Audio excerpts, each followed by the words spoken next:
2016 GEM E4 gear transmission, wherever people call those.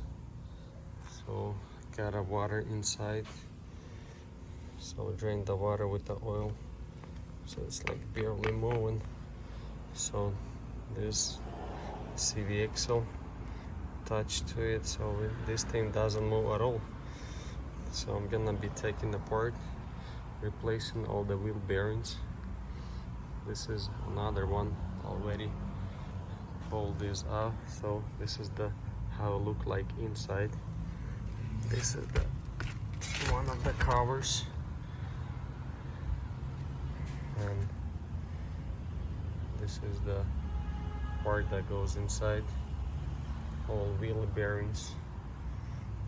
So I'm gonna replace all the wheel bearings. It's not that hard, easy and simple.